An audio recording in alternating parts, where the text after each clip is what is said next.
இந்த இறைவனில் மனித சந்தியாகு டான்வின் வின்சென்ட் சந்தியாகு, காணிக்கை மேரி பார்பரா, ஆண்டனி ரோஸ், சூசைநாதன், இந்த ஆன்மாக்களுக்காக இந்த புதுமணி ஒப்புக்கொடுக்கப்படுகின்றது. தந்தை மகன் தூய ஆவியார் பெயராலே நம் ஆண்டவராகிய இயேசு கிறிஸ்துவின் அருளும் கடவுளின் அருளும் தூய ஆவியாரின் அன்பும் உங்கள் அனைவரோடும் இருப்பதாக.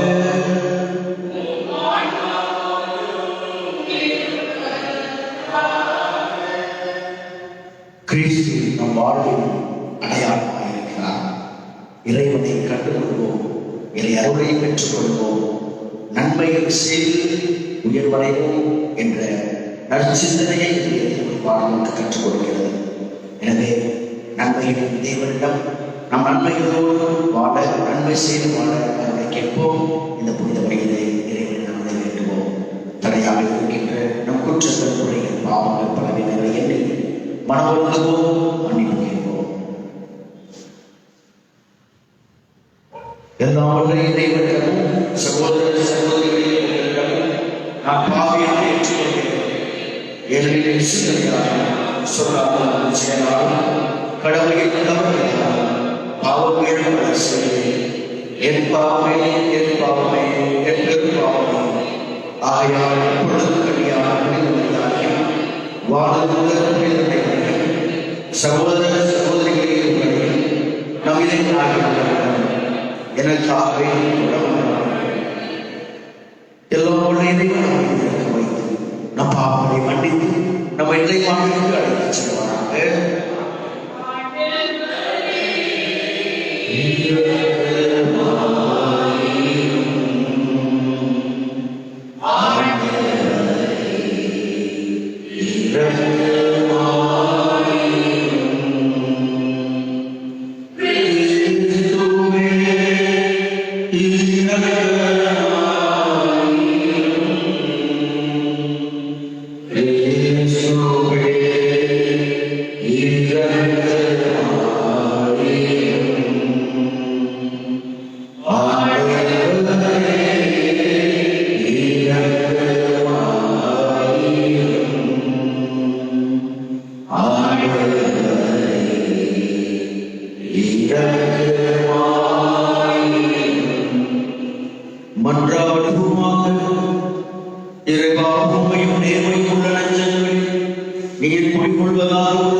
காயின் தன் சகோதரன் ஆபலை கொன்றார். தொடக்க நூலிலிருந்து வாசகம்.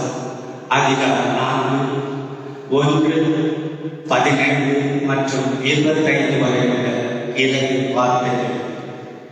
அந்நாளில் ஆதாம் தன் மனைவி ஏவாளுடன் கூடி வாழ்ந்தார். அவள் கருவுற்று காயினை பெற்றெடுத்தார். அவள் ஆண்டவர் அருளால் ஆண்மகன் ஒருவனை நான் பெற்றுள்ளேன் என்றாள். பின்பு அவள் அவன் சகோதரன் ஆபலை பெற்றெடுத்தாள். ஆபேல் ஆடு மேய்ப்பன் ஆனான். காயை நிலத்தை பயன்படுத்துபவர் ஆனார். சில நாட்கள் சென்றன. காயின் நிலத்தின் பலனிலிருந்து ஆண்டவர் காணிக்கை கொண்டு வந்தார். ஆபேல் தன் மந்தைக்கு கொடுத்த தலையீடுகளை கொண்டு வந்தார். ஆண்டவர் ஆபேலை அவன் காணிக்கையை கனிவுடன் கண்ணோக்கினார். ஆனால் காயின் அவன் காணிக்கையை அவர் கனிவுடன் கண்ணோக்கவில்லை. ஆகவே காயின் கடும் சினமுற்றான். அவன் முகம் வாடியது. ஆண்டவர் காயினம், நீ ஏன் சினமுற்று இருக்கிறாய்? உன் முகம் வாடியுள்ளது ஏன்? நீ நல்லது செய்தால் உயர்படுவாய் அல்லவா? நீ நல்லது செய்யாவிட்டால் பாவம் உன் மேல் வேலை கொண்டு உன் வாயிலில் படுத்திருக்கும்.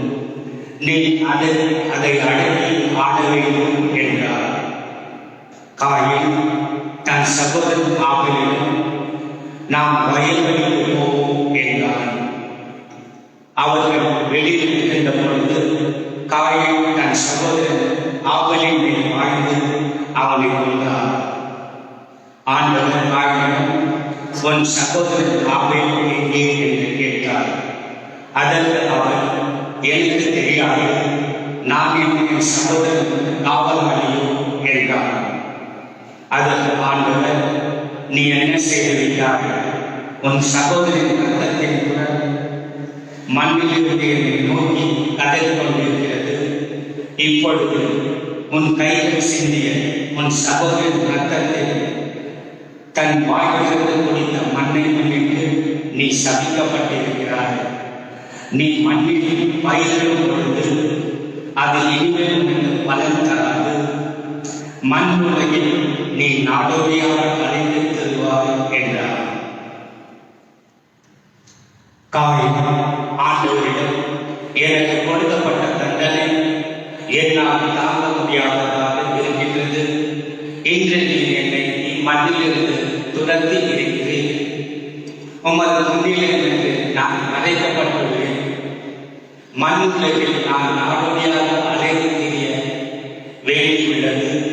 என்னை காண்கிற எவன் என்னை கொள்வானே என்றார்.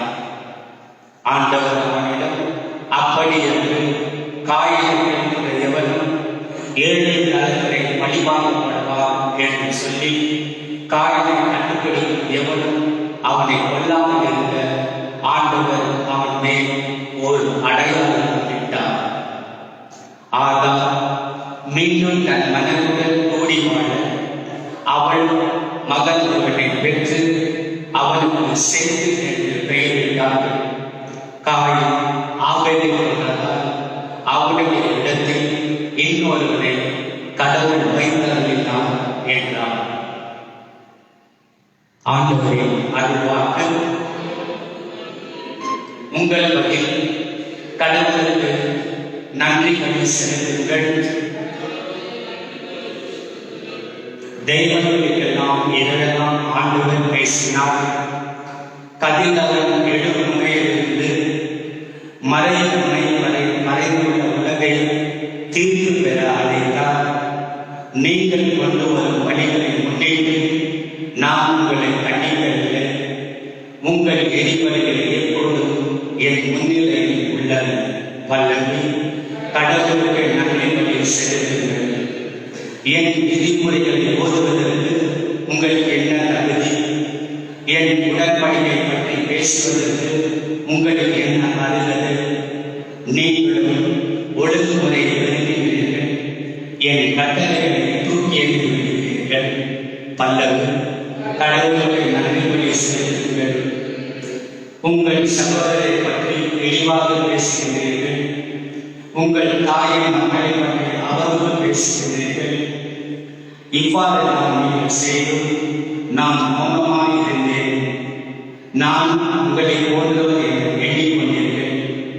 ஆனால் இப்பொழுது உங்களை நம்புகிறேன். உங்கள் குற்றங்களை உங்கள் கண் முன் ஒவ்வொன்றாக எடுத்து வைக்கின்றேன். பல்லது. கடவுளுக்கு நன்றி செலுத்துங்கள். அனைவரும் அல்லேலூயா அல்லேலூயா அல்லேலூயா அல்லேலூயா.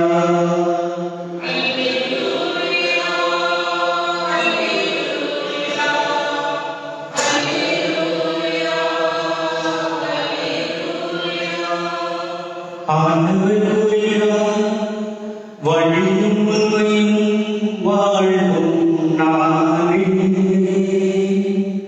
என் வழியாக வரும் தந்தையிடம் வருவதில்லை.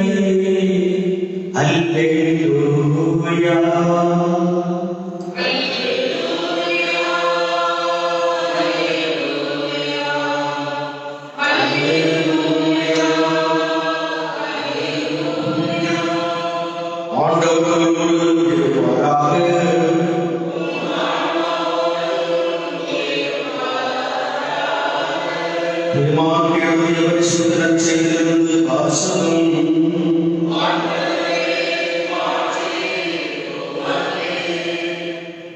அக்காலத்தில் பரிசேயர்கள் இயேசுவோடு வாதாடப்படுகின்றனர். வானத்திலிருந்து அடையாளம் ஒன்றை காணும்படி அவரை சோதித்தனர். அவர் பெருமூச்சு, என் தலைமுறையில் அடையாளம் என்பதே, என் தலைமுறையினருக்கு அடையாளம் எதுவும் கொடுக்கப்பட மாட்டார்கள் என உறுதியாக உங்களுக்கு சொல்கிறேன் என்றார். அவர்களை விட்டு அகன்று மீண்டும் அடையை அவர் மறுதலைக்கு சென்றார். ஆண்டவரின் அருள்வாக்கு.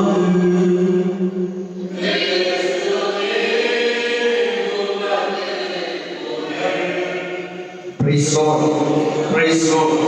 இயேசுவே புகழ், இயேசுவே நன்றி, இயேசுவே மகிமை, இயேசுவே ஆராதனை. ஹalleluya, ஹalleluya. மரியே வாழ்க, மரியே வாழ்க.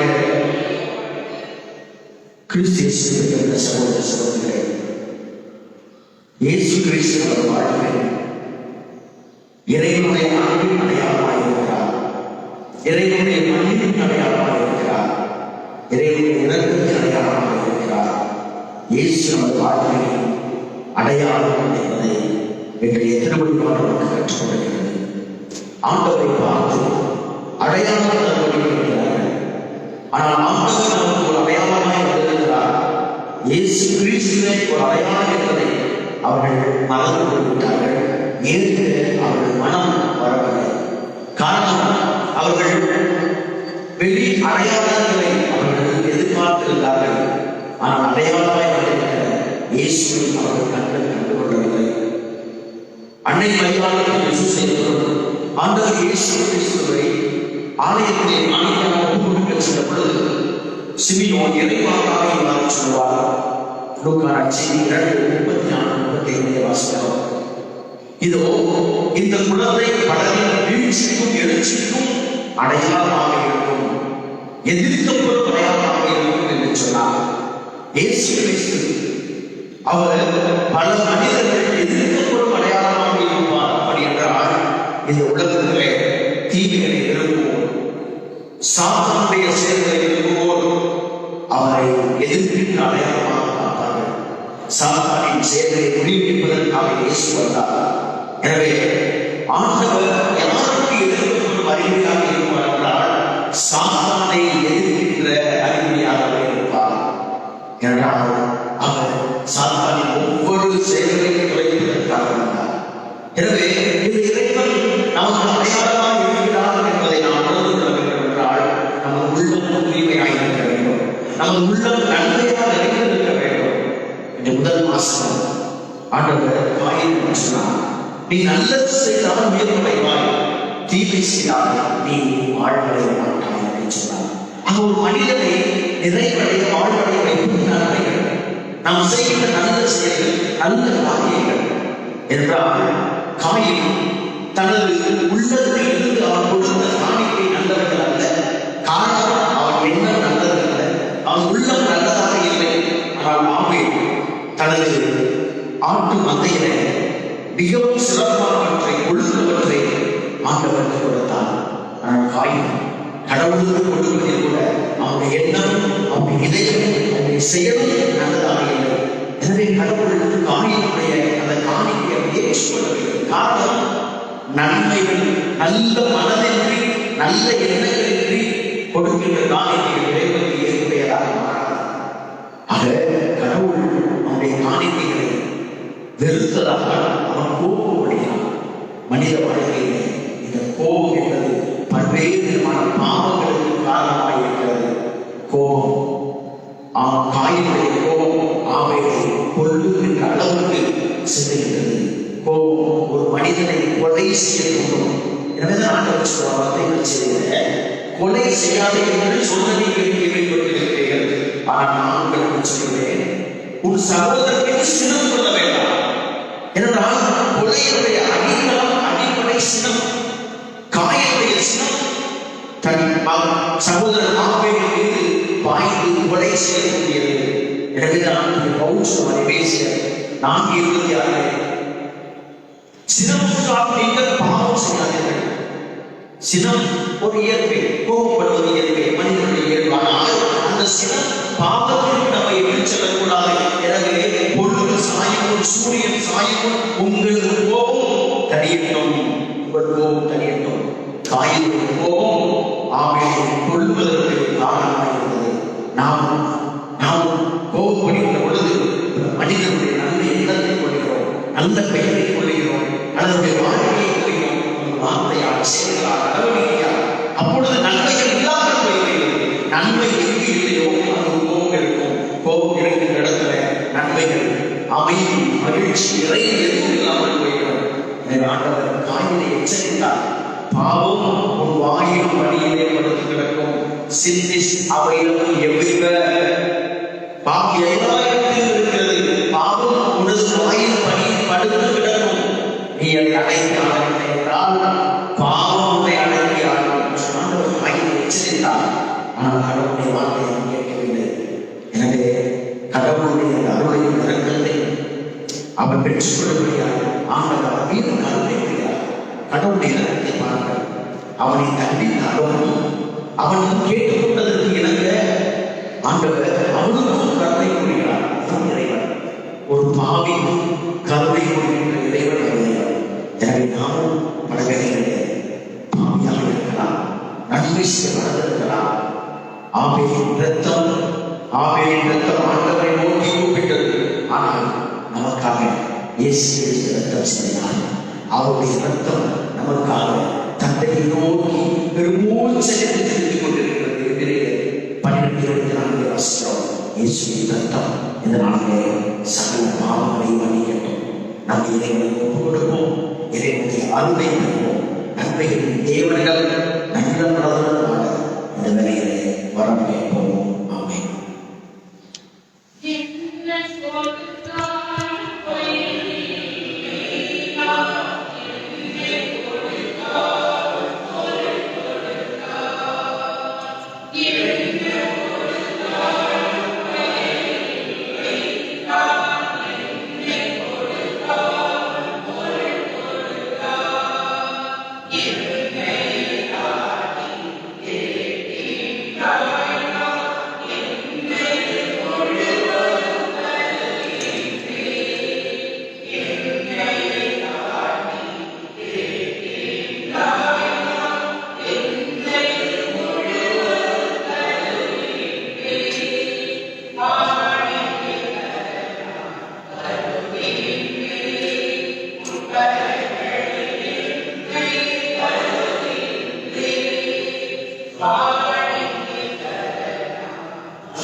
சகோதர சகோதரிகள் என்னுடைய உங்களுடைய மாணவர்கள் எல்லா இறைவனுக்கு எதிராக இருக்கிறார்கள்.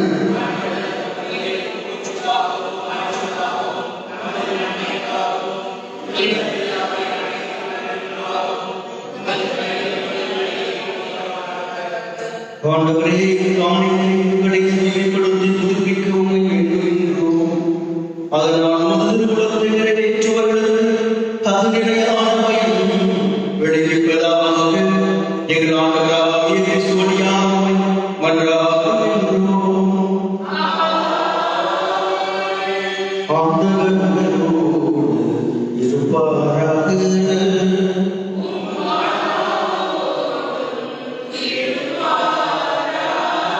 உங்களை எழுப்புங்கள்.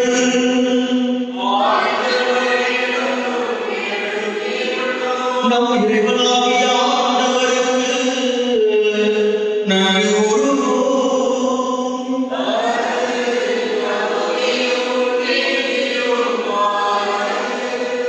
ஆண்டவரே, தூயவரான தந்தையே, என்றும் உடைய நாமத்தை எங்கள் ஆண்டவராக பிடிச்சவர்களாக எல்லாரும் எவ்விடத்தில் நாமும் நன்றி செலுத்துவது மிகவும் தந்தையின் நீதியுமாகும்.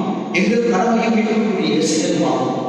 கிறிஸ்துவின் அனைத்தையும் புதுப்பிக்கவும் அவருடைய நிறைவில் நாங்கள் அனைவரும் பங்கு பெறவும் திருமணமானி. ஏனெனில் கடவுள் வடிவில் விளங்கிய அவர் தம்மையே பெருமையாக்கி சிலுவையில் சிந்திய தமதத்தால் யாவும் அமைதி பெறச் செய்தார். எனவே அவர் அனைத்திற்கும் மேலாக உயர்த்தப்பட்டு தமக்கு கீழ்ப்படிவோர் அனைவருக்கும் நிலையான மீட்பின் காரணமானார். ஆகவே மாணவர்கள் முதன்மை மாணவர்களோடு அரியணை ஆனோர் தலைமை தாங்குவோரோடு வான்படைக்கு அணியனைத்தோடு சேர்த்து நாங்களும் ஆட்சி புகழ்ந்து பாடி முடிவின்றி சொல்வதாவது: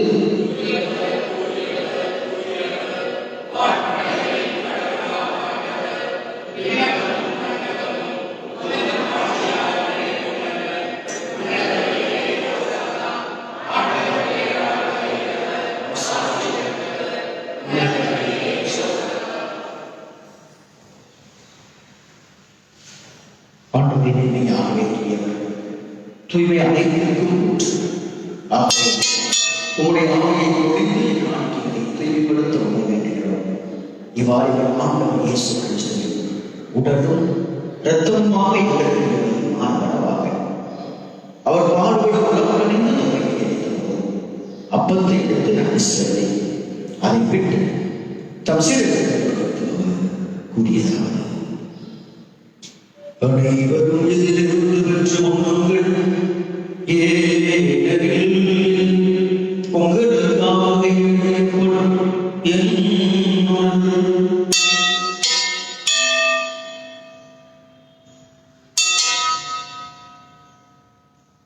அவனுமே இறப்பதை அறியவே கிண்ணத்தை எடுத்து வேண்டும் போது நன்றி கூறி தம் சீடர்களுக்கு அளித்து கூறியதாவது: அனைவரும் இதிலிருந்து பெற்று பாருங்கள். புதிய நிலையான உடன்படிக்கைக்குரிய என் இரத்தத்தின் கிண்ணம். இது உங்களுக்காக சொல்லப்படும். இதை நிறைவாக செய்யுங்கள்.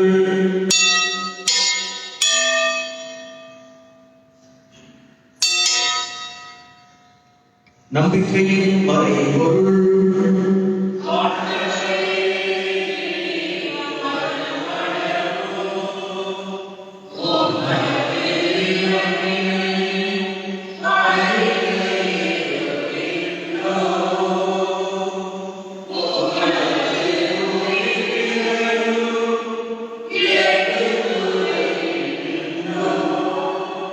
ஆகவே ஆண்டவரே, நாங்கள் கிறிஸ்துவின் இறப்பினை மீட்பினை நினைக்கூர்ந்து வாழ்வதற்கு மொத்தத்தின் மீட்புகளுக்கு கிண்ணத்தை கொடுக்கின்றோம்.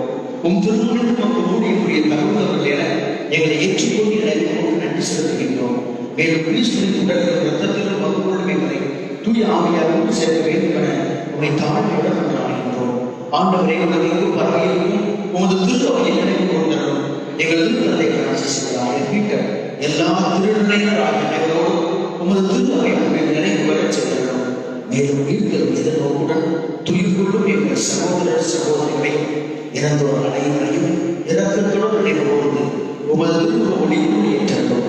எங்கள் அனைவர் மீதும் இரக்கமாயும் கடவுளின் கண்ணித்தாயும் எங்கள் தாயும் பாதுகாவலையுமான புனித மரியா அவருடைய கணவனான புனித யோசேப்பு புனித திருத்துவர்கள் இவ்வுலகில் உணர்ந்தவராக இருந்த புனிதர்கள் அனைவருடன் நாங்கள் இறைவாழ்வு புகழும் தகுதி பெற்று திருமகன் இயேசு கிறிஸ்து வழியாக உம்மை புகழ்ந்தேற்று வளர்வதை மன்றாடுகின்றோம்.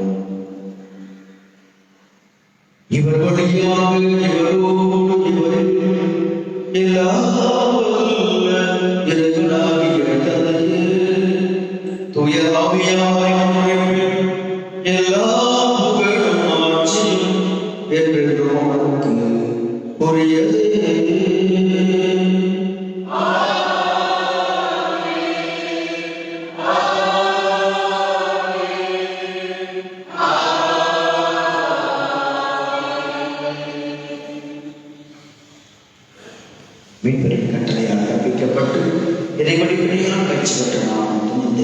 சொல்லுவோம். எங்களுடைய உமது பெயர் தூயமாக உமது ஆட்சியாக உமது திருமணம் என்னுடைய நிறைவேறுவது போல மண்ணுடைய எங்கள் அன்றாட உணவை இன்று எங்களுக்கு தாரும். எங்களுக்கு எதிராக குற்றம் செய்வோரை நாங்கள் மன்னிப்பது போல எங்கள் குற்றங்களை மன்னியும். எங்களை சோதனைக்கு உட்படுத்தாமல் தீமைகளை எங்களுக்கு விடுவித்தார்கள். ஆண்டவரை தீமை அனைத்திலிருந்து எங்களை விடுவித்து எங்கள் வாழ்நாளின் அமைதியை கனிவுடன் நல்ல கொண்டாடுகிறோம். உமது இறக்கத்தின் உதவியால் நாங்கள் பாவத்திலிருந்து எப்போது விடுதலை பெற்று யாதொரு அடக்கமாயிருப்போமாக. நாங்கள் எதிர்நோக்கியிருக்கும் பேரிடத்துக்காக எவ்வளவு இயேசு கிறிஸ்து வருகைக்காக காத்திருக்கின்றோம். ஆண்டவரே இயேசு கிறிஸ்து அமைதியை உங்களுக்கு விட்டு செல்கிறேன், என் அமைதியை உங்களுக்கு அளிக்கிறேன் என்று திருத்துவதற்கு உணர்ந்தீரை. எங்கள் பாவங்களை மாறலாம் உமது திருத்தவையின் நம்பிக்கையை கண்ணோக்கி உமது திருமணத்திற்கு ஏற்ப அதற்கு அமைதியையும் ஒற்றுமையை தருகிறார் என்றென்றும் வாழ்ந்து ஆட்சி செய்கிறவர் நீரே. ஆண்டவருடைய அமைதி உங்களோடு என்றும் இருப்பதாக.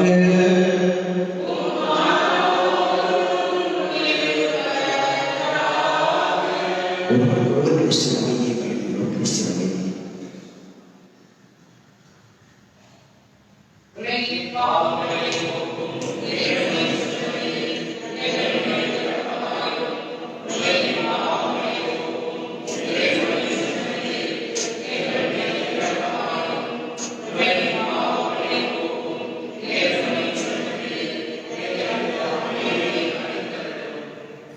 இதோ இறைவனின் செம்மறி வாழ்வின் அடையாளமாய் நம் மீட்பின் அடையாளமாய் சிலுவையிலே தன் இரத்தத்தை சிந்தி நமக்காய் தன்னையே கையிலிருந்த இறைவன் இயேசு கிறிஸ்து உலகின் பாவங்களை போடுகிறவர். இந்த செம்மறியிலிருந்து அழைக்கப்பட்டு நாம் அனைவரும் நிறைவேற்றோம். நாம் தகுதியற்றோம். வார்த்தை மட்டும் சொல்லுவோம்.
நன்றி சொல்வோம்.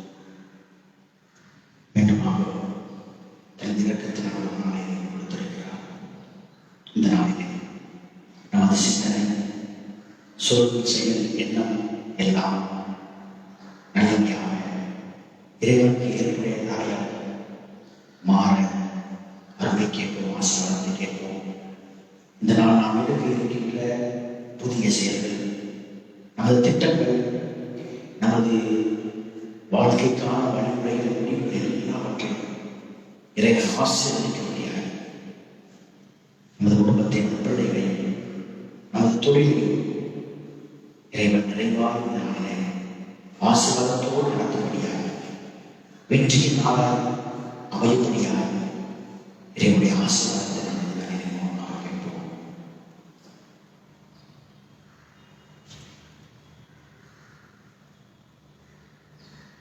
நன்றி கூறி மன்றாடுவோமாக. ஆண்டவரே, இனிய விண்ணகமிருந்தால் குற்றமற்ற நாங்கள் உம்மை வேண்டுகின்றோம். அதனால் உண்மை வாழ்வை அளிக்கும் உணவின் மீது நாங்கள் இன்னும் ஆவலுடன் செய்வீராக. எங்கள் ஆண்டவராகிய கிறிஸ்து வழியாக உம்மை மன்றாடுகின்றோம். ஆண்டவர் உங்களோடு இருப்பாராக.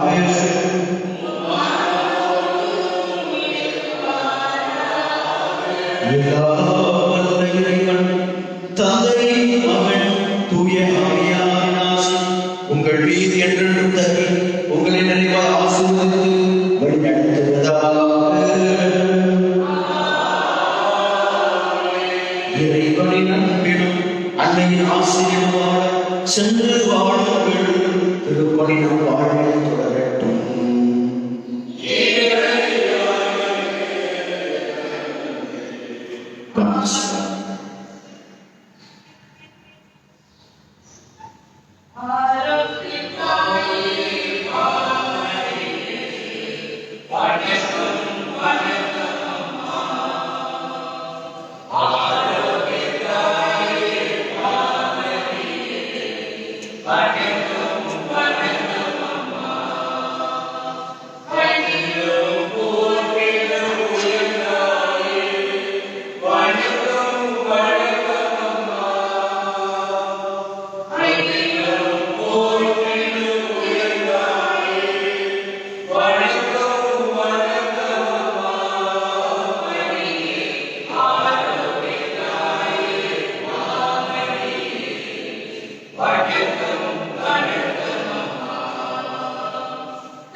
One